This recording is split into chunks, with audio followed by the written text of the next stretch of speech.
Graça, paz e alegria. A porção de hoje, recomendada para a leitura da Bíblia em um ano no plano sequencial, é Atos dos Apóstolos do capítulo 15 ao capítulo 18. O livro de Atos dos Apóstolos revela claramente um movimento ocorrido no próprio ministério de Jesus e repetido pelos apóstolos. O anúncio era feito primeiro aos judeus. Afinal, como diz João, Jesus veio para o que era seu, e quando estes não o receberam, todos que o aceitaram recebem o poder de se tornarem filhos de Deus por crerem no seu nome.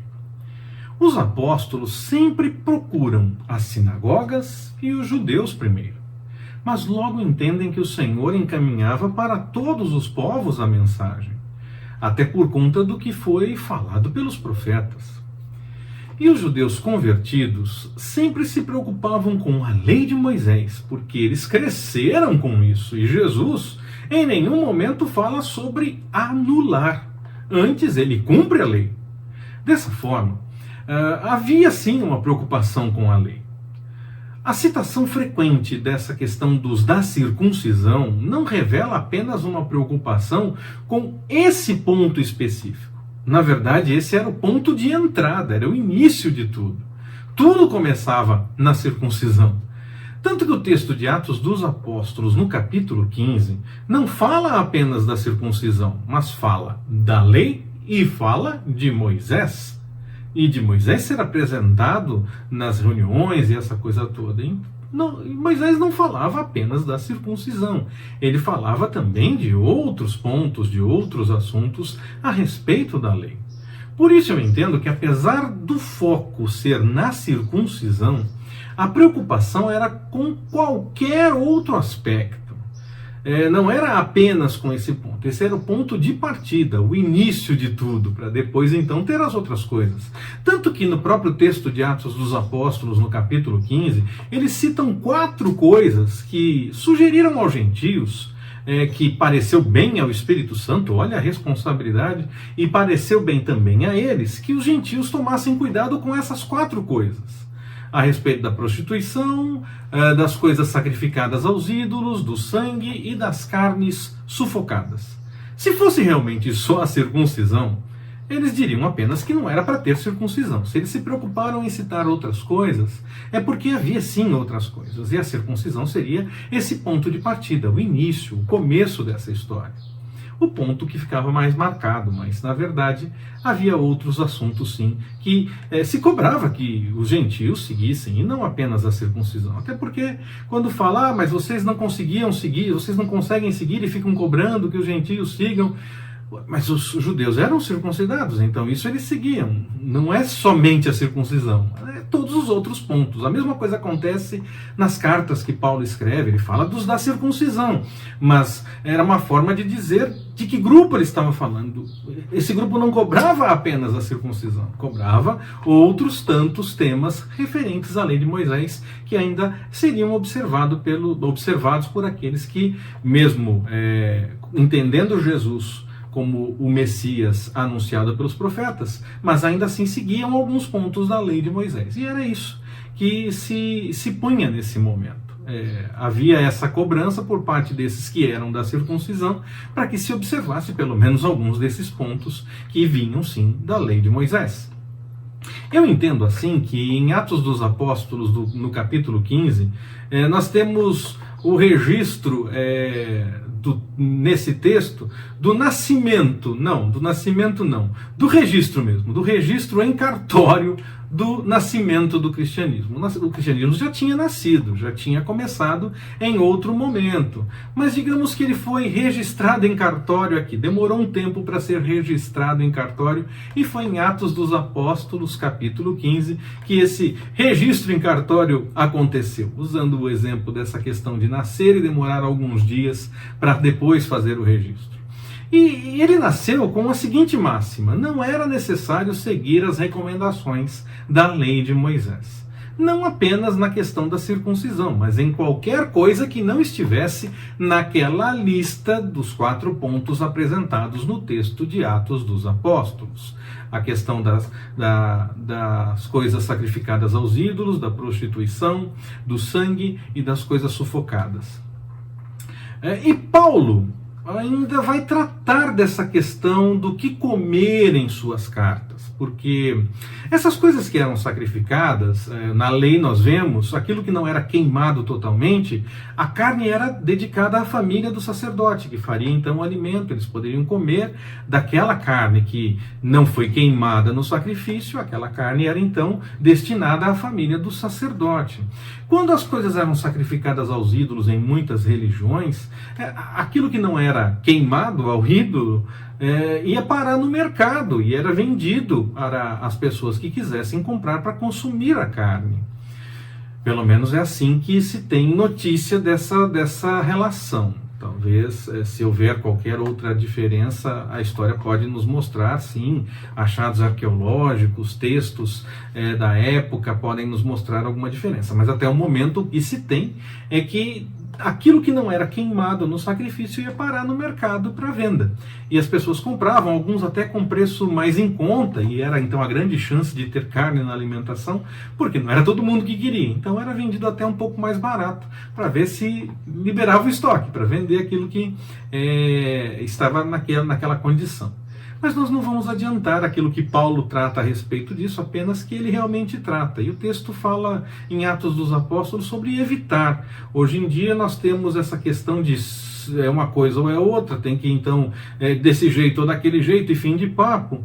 E o texto não diz, o texto diz sobre evitar, e evitar parece mais com aquilo que Paulo vai tratar nas suas cartas, o cuidado que Paulo diz que se deve ter com essas coisas. No entanto, Paulo não diz necessariamente que não pode, apenas que deve-se ter alguns cuidados, mas como eu disse, não vamos adiantar a esse respeito, apenas vamos ficar no texto de Atos dos Apóstolos por enquanto.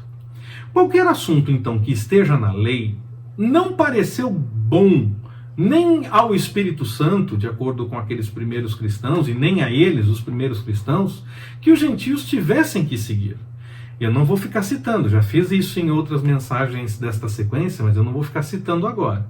Agora, assim, infelizmente, em nosso meio cristão, muitas coisas que são da lei e que são definidas como dogmas no meio do cristianismo, mas que não estão dentro dessa orientação de Atos dos Apóstolos, capítulo 15. Nós precisamos orar e buscar no Senhor o devido entendimento. E precisamos sim ter a ousadia de deixar claro o que realmente é a vontade do Senhor e o que é o ser humano agindo apenas como os fariseus daquela época, que se preocupavam com seguir alguns detalhes da lei apenas como forma de aparência, mas não por conta de um relacionamento sério com o Senhor. Ou aqueles que se preocupavam da circuncisão, que se preocupavam em colocar outros assuntos para que os gentios acabassem assumindo ainda vindo da lei. Talvez alguns desses assuntos tenham permanecido mesmo assim, só porque não era a circuncisão, então permaneceu. Mas como eu disse, a circuncisão era apenas o ponto de partida. Os outros temas também estavam nessa conversa, eram também discutidos depois da circuncisão todos os outros temas. Talvez alguns tenham permanecido. Nós temos que tomar cuidado para não seguir necessariamente essas coisas, porque, ainda que não seja errado, nós estamos buscando com aspectos da lei e não confiando na graça que há no Senhor Jesus. E é muito mais complicado conseguir seguir essas coisas que muitos tentaram e não conseguiram seguir adequadamente. E é muito mais complicado do que aceitar realmente por graça, aceitar os méritos de Cristo na cruz e viver de acordo com a vontade do Senhor a partir disso, e não a partir da necessidade de observar aspectos da lei como era no passado.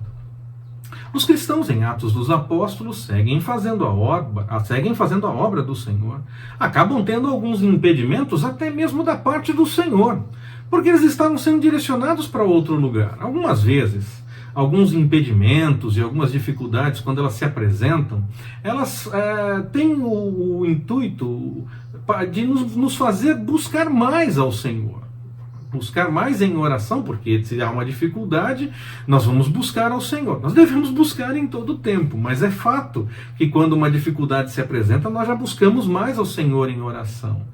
E na verdade Ele está nos chamando a buscar porque Ele quer nos mostrar algo diferente. Nós já estamos tão envolvidos com o trabalho que estamos fazendo que nem notamos que é para fazer alguma coisa diferente. E aí então o Senhor permite que haja alguma complicação, alguma dificuldade, e aí em oração, muitas vezes nós vamos orar pedindo a solução para ir naquele caminho que nós já tínhamos definido como certo, e aí no meio de tudo isso o Senhor para tudo, enquanto nós estamos buscando em oração e nos diz, olha, você está querendo fazer isso, mas eu quero que você vá por outro caminho. Eu tenho outro direcionamento para você. E nós devemos estar atentos sim ao que o Senhor nos recomenda, nos chama a fazer e viver de acordo com a vontade dele, executar a obra de acordo com a vontade do Senhor. E mesmo seguindo o que o Senhor nos revela, nós não estamos livres das perseguições ou das dificuldades. Antes, temos que estar sim prontos para notar o agir do Senhor em todas as circunstâncias e aproveitar as oportunidades mesmo no meio das crises. Como foi, por exemplo, a evangelização do carcereiro. Eles tiveram uma dificuldade, foram presos e ainda assim puderam, diante do milagre, diante da atuação do Senhor, do que o Senhor se revelou, eles puderam falar e anunciar, aproveitando aquela oportunidade e falar para o carcereiro, fazer o evangelismo dele, da família dele, de todas as outras pessoas que estavam envolvidas com ele. Então nós precisamos sim usar de certa astúcia também para pregar e anunciar, como Paulo fez, por exemplo, quando citou o Deus desconhecido no meio de um panteão de deuses que eram apresentados. Ele viu ali o Deus desconhecido e falou, vamos lá, vamos falar sobre esse aqui. Ele sabia que isso ia chamar a atenção, o Espírito Santo o direcionou dessa forma, e ele então abriu a boca e falou. É um grande exemplo, sim, que nos ensina a aproveitar as oportunidades. Olha, estou falando da questão do carcereiro, estou falando da questão de Paulo quando fala a respeito do Deus desconhecido, e também na descrição desta mensagem você encontra 2 links para mensagens que estão no YouTube, mensagens breves, que mostram exemplos de como aproveitar as oportunidades que temos. Se você está assistindo ou ouvindo esta mensagem em um aplicativo de mensagens, rede social, postagem em rede social, em blog, algo assim, você terá que ir ao local de origem desta mensagem, quer ouvindo no podcast, quer assistindo no YouTube, ir no local de origem dessa mensagem e procurar na descrição dela, nesse local de origem, tanto no podcast como no YouTube, esses links que eu estou recomendando para essas 2 mensagens que estão apenas no YouTube, apenas em vídeo, para que você possa então ver mais algumas oportunidades que podem ser aproveitadas para falar a verdade, para fazer o anúncio correto e dizer a respeito do Senhor. Claro que todos esses exemplos, com carcereiro, Deus desconhecido, e essas 2 mensagens que eu estou recomendando, que estão com o link na descrição dessa mensagem, não são exemplos únicos, você não vai ter que seguir necessariamente apenas esses exemplos. Pode até ser que você se encontre em situações parecidas ou até iguais a essas e tenha realmente uma situação onde possa usar literalmente o exemplo, mas você pode também pegar esse exemplo e, quem sabe, aplicar para outras tantas coisas. Deixe o Espírito Santo tocar o seu coração para realmente abrir a tua boca, para que você possa falar sempre que o Senhor te der uma oportunidade, para que você possa aproveitar essa oportunidade para anunciar realmente aquilo que o Senhor tem para anunciar através da tua vida, para alcançar outras pessoas. Outra coisa importante é notarmos os pregadores e ver se eles realmente vão fundo na mensagem. Se não, como no caso de Apolo, eles precisam de ajuda para entender o que falta. Não de julgamento, não de reclamação, não de cancelamento simplesmente, mas de apoio, de amor, de caminhar junto, de discipulado, de falarmos a respeito das coisas do Senhor. Então que nós estejamos sempre prontos a ajudar aquele que realmente precisa, ou quem sabe até mesmo a ouvir quando vierem nos ajudar, para que possamos discernir realmente se estamos precisando aprofundar algo mais a respeito da mensagem do Senhor. E que tudo isso seja sempre feito com amor e que seja o desejo de ouvir do próprio Senhor. Quem tem para ouvir, para melhorar, que esteja ouvindo aquilo que alguém diga, como se fosse o Senhor orientando, quando, claro, for de acordo com a palavra. Às vezes as pessoas querem aquilo que elas preferem. Eu lamento, o Senhor tem compromisso com a palavra dele, é com a palavra dele mesmo que nós temos que tomar cuidado e observar se estamos falando a fundo o que o Senhor revela ou se estamos indo apenas em alguns pontos mais superficiais, como era o caso de Apolo. Então nós temos que estar prontos a mudar aquilo que realmente não vai fundo no ensinamento da palavra. Então, que assim nós possamos aprender mais e pregar sempre com ousadia e com conhecimento, mas sempre, sempre direcionados pelo Espírito Santo. Que o Senhor nos abençoe. Forte abraço, até mais, permitindo o Senhor.